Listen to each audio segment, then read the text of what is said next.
The summer heat in Manhattan was relentless, turning the city's towering skyscrapers into giant reflectors of the burning sun. Pedestrians moved sluggishly, wiping beads of sweat from their foreheads as they navigated the crowded streets. On the bustling Fifth Avenue, right in front of the renowned fine dining restaurant La Belle, an elderly man stood with his shoulders hunched, his breathing labored. His name was William Foster, a man in his late 70s, dressed in an old, wrinkled suit that had long lost its elegance. His shoes were scuffed, and his hands, marked with the passage of time, clutched at his worn-out cap as he tried to shield his face from the sun. He hesitated before stepping closer to the grand glass doors of La Belle, peering inside. The air conditioning inside must have been heavenly compared to the suffocating heat outside. His throat was dry, and his legs wobbled slightly beneath him. He wasn't here to beg, nor did he intend to cause trouble. He simply wanted a brief respite from the scorching pavement. However, as soon as his presence became noticeable, the atmosphere inside the restaurant shifted. Beneath the warm golden glow of the chandeliers, the elegantly dressed diners exchanged uneasy glances. Men in tailored suits and women in designer dresses lowered their voices as they whispered among themselves. Is he lost? A homeless man? Here? This is La Belle, for God's sake. He shouldn't be anywhere near this place. Their words stung like needles, but William was used to it. He had spent enough time on the streets to know how quickly people judged based on appearances alone. A few waiters stopped in their tracks, eyeing him with blatant discomfort. Some of them subtly gestured toward the bar manager, who then signaled for the general manager to step in. Within moments, Jason Miller, the general manager of La Belle, emerged from the back of the restaurant, walking with swift, authoritative strides. His sharp gray suit, perfectly combed hair, and piercing blue eyes gave him an air of absolute control. Jason came to a halt just inside the entrance, arms crossed as he looked down at William with an expression of thinly veiled irritation. "Sir, we only serve customers with reservations. I'm going to have to ask you to leave." His voice was firm, polished, and devoid of any warmth. It wasn't a request, it was a command. The restaurant's security personnel, dressed in black suits, had already begun moving forward, prepared to remove William if necessary. The old man hesitated. He hadn't even stepped inside yet. His lips parted slightly as if he wanted to explain himself, but no words came out. His throat was too parched, his pride too wounded. And then, wait! A voice, clear and strong, broke through the thick tension. From the kitchen doors, a young woman in her late 20s hurried forward. Emily Lawrence, one of the restaurant's senior waitstaff, still had a smudge of flour on her apron from preparing the evening's bread service. Her dark brown curls were tied back into a neat ponytail, and her hazel eyes burned with something the others lacked: empathy. She stopped just a few steps away from Jason, her chest rising and falling as she gathered her courage. "Mr. Miller, it's brutally hot out today. Can't we just let him sit inside for a little while?" The restaurant fell into an eerie silence. Diners stared, forks frozen midair, as if scandalized by the mere suggestion. Jason's jaw tightened.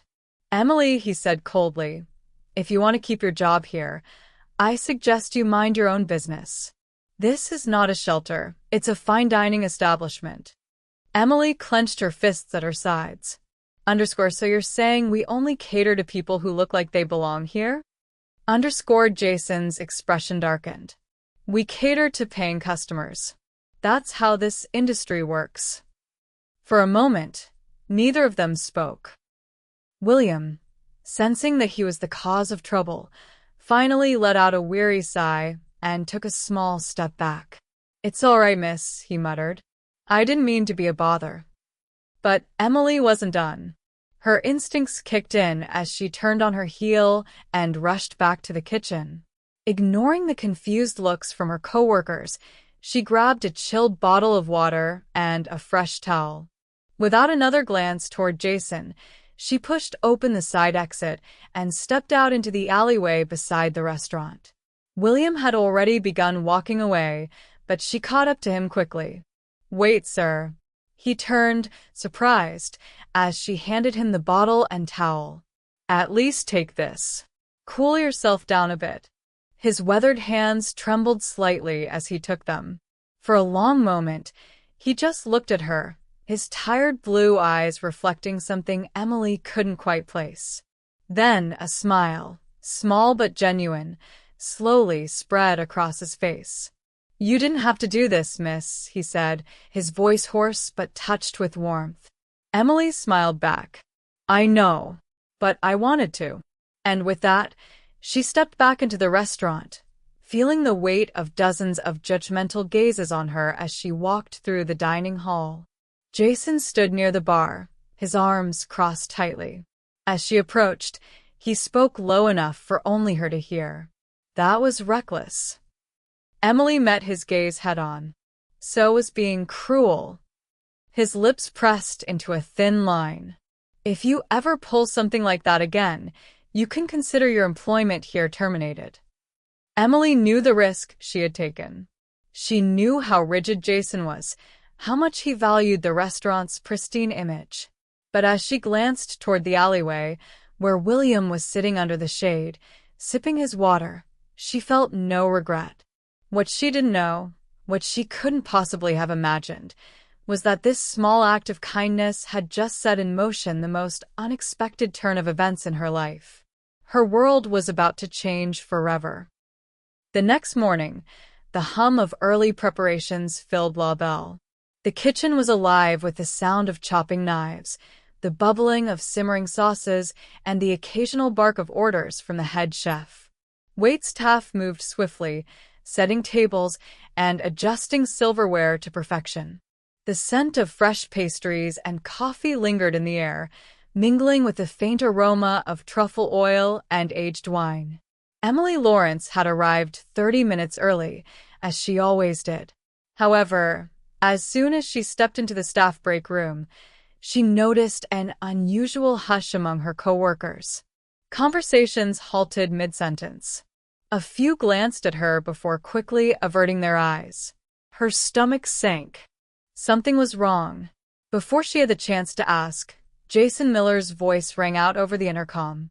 "Emily Lawrence, report to my office immediately." The tone of his voice sent a chill down her spine. Taking a deep breath, she smoothed her uniform and made her way toward the glass-walled office on the second floor, which overlooked the entire restaurant. As she knocked lightly and stepped in, she found Jason sitting behind his sleek mahogany desk, his fingers tapping against the polished surface. "Close the door," he instructed. She complied, but before she could even sit down, he slid a crisp white envelope across the desk toward her. "Effective immediately, your employment at La Belle is terminated." The words landed like a punch to the stomach. For a moment, all Emily could do was stare at the envelope. She had expected this, but that didn't make it hurt any less. "You're firing me over this?" she asked, her voice quieter than she intended. Jason leaned back in his chair, unfazed. "You acted against management's directive. This is a fine dining establishment, not a soup kitchen. I can't have an employee making unilateral decisions that affect our image." Emily swallowed hard. Her hands curled into fists at her sides. "So, letting a man sit in the shade for a few minutes hurts your image, but kicking him out onto the street doesn't." Jason sighed, rubbing his temple. "Look, I get it. You think you were doing the right thing. But in this business, emotions don't put food on the table. Money does. And that old man? He wasn't spending a dime here." Emily felt her face flush with anger. "Maybe if you spent half as much time caring about people as you do about brand image, this place would actually have some heart." Jason's lips curled into a smirk. "And maybe if you understood how the real world works, you wouldn't be packing up your locker right now." That was it. There was nothing left to say. Emily grabbed the envelope and stormed out. The moment she stepped into the break room, all eyes were on her. No one spoke. No one defended her. Her best friend at work, Maggie, had tears in her eyes as she whispered, "I'm so sorry, Em." Emily forced a smile. "Don't be. I'm not sorry for what I did." With her head held high, she packed up her few belongings, took one last look at the place she had worked for 3 years, and walked out into the New York sunlight. The summer heat was just as suffocating as the day before. And for the first time in years, Emily had nowhere to go. That evening, Emily sat in her tiny studio apartment in Brooklyn, staring blankly out the window. The envelope from La Belle sat unopened on her coffee table. She had enough savings to last maybe a month, 2 if she stretched it. But after that, finding a new job in this economy wouldn't be easy. Fine dining restaurants in New York were a tight-knit community, and she had just been fired by one of the biggest names in the industry. Word would spread fast. With a deep sigh, she reached for her phone and dialed her mother's number.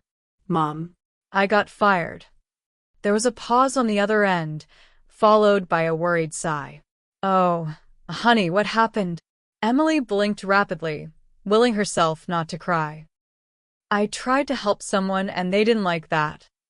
Her mother didn't say much, but Emily could hear the concern in her silence. "I'll figure something out," she reassured, though she wasn't sure she believed it herself. After hanging up, she made herself a bowl of instant ramen, the kind she used to eat in college when money was tight. Just as she was about to take the first bite, her phone buzzed on the table. An unknown number. She frowned, hesitating before answering. "Hello." A deep, smooth voice came through the receiver. "Miss Lawrence, my name is James Whitmore. I believe you helped an elderly gentleman outside La Belle yesterday. Am I correct?" Emily's grip tightened on the phone. "Yes, who's asking?" There was a brief pause before James replied. That man was William Foster, the chairman of Whitmore Foods. The chopsticks in Emily's hand slipped, clattering against the bowl. Whitmore Foods. One of the largest food corporations in America. A multi-billion-dollar empire. I don't understand," she stammered. James continued, his voice calm but firm. "Mr. Foster would like to meet with you. Are you available tomorrow at 11 a.m.? There's a cafe on the Upper West Side, the Bluebird Lounge. We can meet there." Emily blinked rapidly, struggling to keep up. Why would the chairman of a massive food empire want to meet her? Yes. Yes, I'll be there." "Good," James said. "See you then." The call ended. For a long moment, Emily just sat there, staring at her phone. She felt as if she had stepped into some kind of dream. Just 24 hours ago, she had been fired for helping a man in need. Now that very same man, the chairman of Whitmore Foods, wanted to meet with her. She had no idea what was about to happen next. But for the first time since losing her job, she felt something new. Hope. The next morning, Emily woke up early. She spent extra time choosing her outfit, a simple but professional white blouse and navy blue slacks. She wanted to look put together but not overdressed. Her hands trembled slightly as she buttoned her blouse. The reality of the situation was sinking in. She was about to meet one of the most powerful men in the food industry. With a deep breath, she left her tiny Brooklyn apartment and caught a cab to the Upper West Side. The streets were already alive with the morning rush. Businessmen in suits, mothers pushing strollers, joggers weaving through the sidewalks. But Emily barely noticed any of it. Her heart pounded as she arrived at the Bluebird Lounge, a charming cafe known for its upscale but cozy atmosphere. The place was decorated with vintage chandeliers and dark mahogany furniture, the kind of spot where high-profile meetings happen discreetly. She stepped inside, scanning the room. Then she saw him. William Foster. Gone was the worn-out suit from the other day. Today, He sat at a window-side table in an elegant gray blazer, a silk pocket square neatly tucked into his breast pocket. His sharp blue eyes met hers, and he gave a slow, knowing smile. Beside him stood James Whitmore, the man who had called her. He was younger than she had expected, maybe mid-40s, with neatly combed dark hair and a sharp gaze that studied her as she approached. Emily hesitated for a second before walking toward them. "Miss Lawrence," James greeted smoothly, extending a hand. She shook it firmly before turning to William. "Mr. Foster, it's good to see you again." William chuckled. "I should be the one saying that. Please sit down." Emily slid into the chair across from him, her fingers nervously resting on her lap. A waiter arrived, pouring coffee into delicate porcelain cups. For a moment, silence settled over the table. Then William spoke. "You probably have a lot of questions." Emily let out a breathy laugh. "You could say that." William glanced at James, who gave a small nod.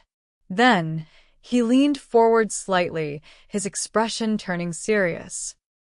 "I know what happened at La Belle yesterday," he said. "And I know they fired you for what you did." Emily stiffened but nodded. "Yes, sir."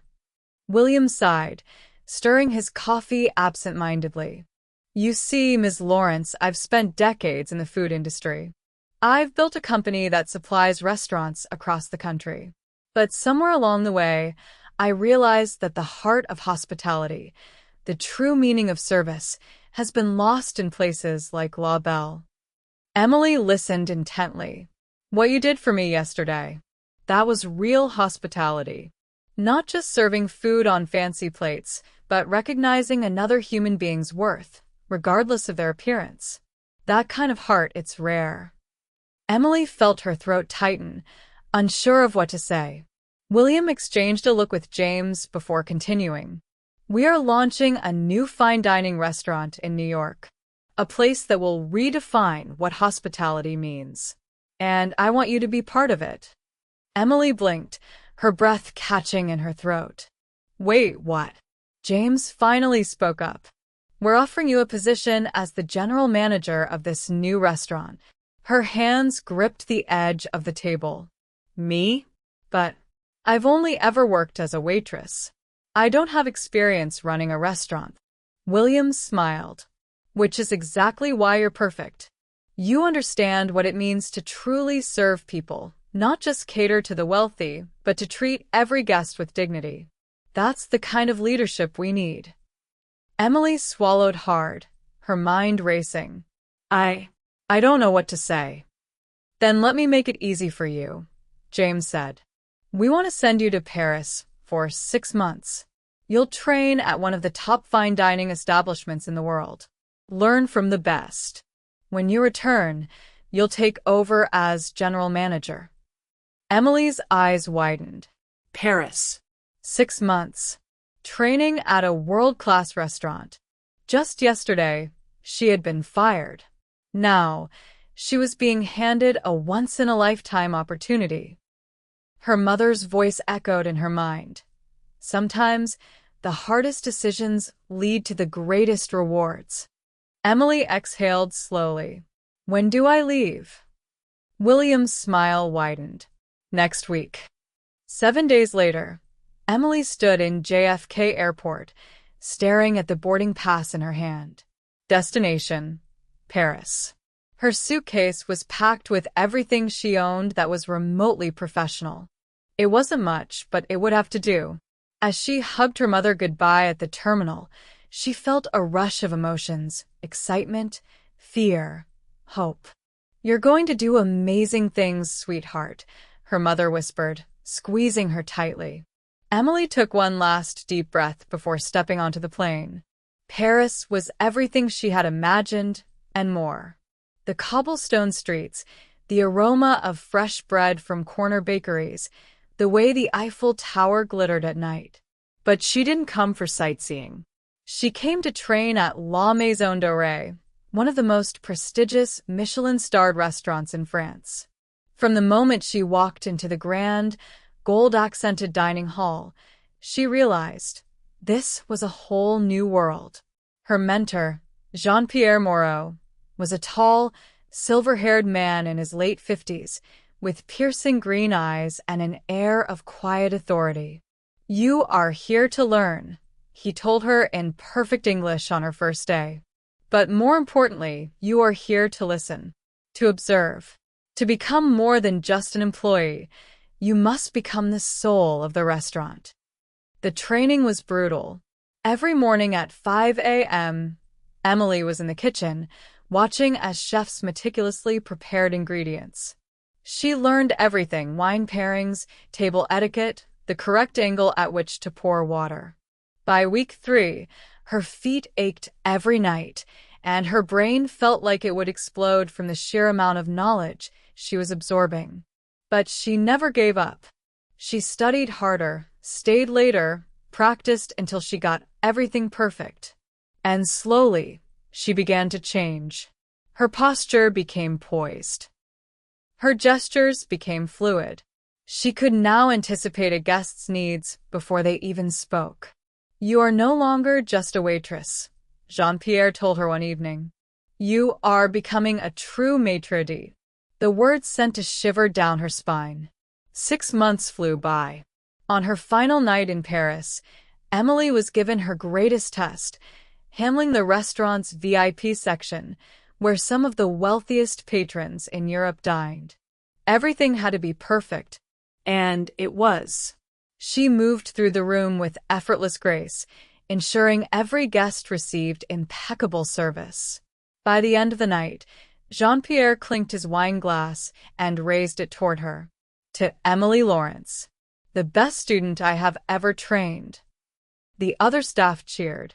Emily felt tears well in her eyes. She had done it.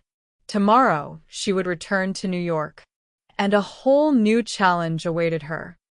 The plane touched down at JFK Airport on a crisp autumn morning. Emily gazed out of the window, watching as the familiar skyline of New York City stretched before her.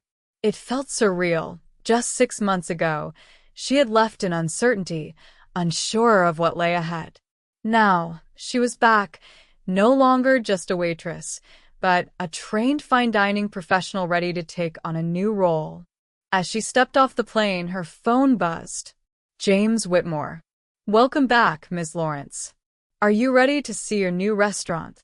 Later that afternoon, Emily arrived at the address James had sent her. The building stood on Park Avenue, its exterior sleek and modern, yet timeless. The sign above the entrance gleamed in gold lettering. "Haven." She stepped inside and gasped. The space was breathtaking. High ceilings, dim golden lighting, rich walnut tables perfectly aligned, plush velvet seating that exuded elegance and comfort. But what struck her the most was the atmosphere. It was warm, inviting, free of the pretentious coldness that often defined high-end restaurants. James walked beside her, watching her reaction. "This is your restaurant, Emily," he said. "Designed with your philosophy in mind. A fine dining experience where every guest, regardless of who they are, is treated with dignity." Emily turned in amazement. "You built this because of what happened that day?" James smiled. "Because of who you are." She swallowed the lump in her throat. "And my job here?" "General manager. You'll be in charge of everything, from hiring staff to shaping the restaurant's culture. You'll make sure this place never becomes another La Belle." Emily let out a breath, her heart pounding. This was everything she had ever dreamed of. "When do we open?" James's smile widened. "Tomorrow night." The next evening, Haven opened its doors for the first time. The reservations had been booked solid for weeks. Word had spread fast that a revolutionary fine dining experience was coming to New York. The staff, handpicked by Emily, moved with precision and warmth. The scent of truffle-infused pasta and freshly seared filet mignon filled the air. Emily stood near the entrance, her posture poised but her hands slightly trembling. This was it. Then, the doors opened, and the first guests arrived. A well-dressed couple, a young artist, an elderly woman with her granddaughter, and then an old man in a neatly pressed but simple suit. Emily's breath hitched. William Foster. He met her gaze and smiled, stepping forward. "I believe I have a reservation," he said with a twinkle in his eye. Emily's chest tightened. "Right this way, Mr. Foster. We've saved the best table for you." She personally led him to a cozy corner where the lighting was just right, the atmosphere peaceful. As she placed the menu in front of him, William reached for her hand and gave it a firm, appreciative squeeze. "I knew you would make something extraordinary." Emily smiled, eyes shining. "I just followed what you taught me, sir." Weeks passed, and Haven quickly became one of the most sought-after restaurants in New York. But what set it apart wasn't just the food, it was the experience. Emily had established policies unheard of in fine dining. No guest was to be judged by appearance. Once a month, a special evening was reserved for elderly guests, with discounted meals and menu fonts enlarged for easier reading. A mentorship program was created to train young aspiring chefs and waitstaff from disadvantaged backgrounds. The critics raved. The people embraced it, and Haven thrived. But perhaps the most poetic moment came one evening when a familiar face entered the restaurant. Jason Miller. Emily spotted him instantly. He hesitated at the entrance, clearly unsure of whether he should be there. She approached him with a gentle smile. "Mr. Miller, welcome to Haven." Jason cleared his throat. I heard a lot about this place." Emily nodded. "Would you like a table?" Jason exhaled and gave a small nod. "Yes, I think I would." She personally led him to a seat by the window. As she poured his water, she could see the quiet conflict in his eyes. "Emily," he said suddenly, his voice lower than before. "I think I made a mistake back then." She tilted her head slightly. "Everyone deserves a second chance, Jason." For the first time, he looked at her with something other than dismissal, respect. And in that moment, Emily knew she had won. Not just against him, but against the very industry that had tried to crush people like her.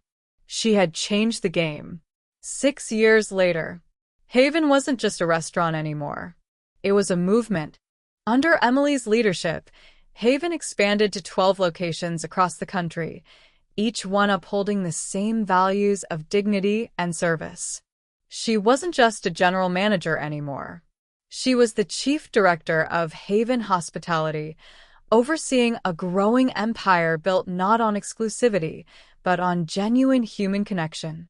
One day, as she walked through the original Haven location, she noticed a young waitress assisting an elderly guest, smiling warmly as she placed a fresh cup of coffee in front of him. Emily's heart swelled with pride. "We did it," she whispered to herself. Then her phone rang. It was James Whitmore. "Emily, we need you in Los Angeles. We're opening the 13th location." She smiled, stepping into the future she had built. "I'm on my way." As she walked out into the bustling streets of New York, she thought back to that one fateful summer day, the day she had chosen kindness, and how, in the end, that kindness had changed everything.